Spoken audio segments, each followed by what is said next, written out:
Hey guys, welcome to Delstack, and today I will be showing you how to delete a playlist on Spotify.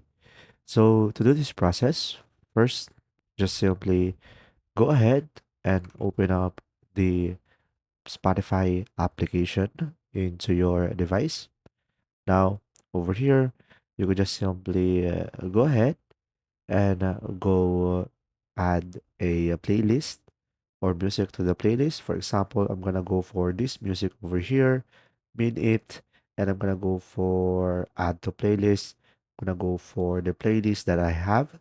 And now if somehow I don't want that playlist anymore, you would just simply go ahead and go for your library down below.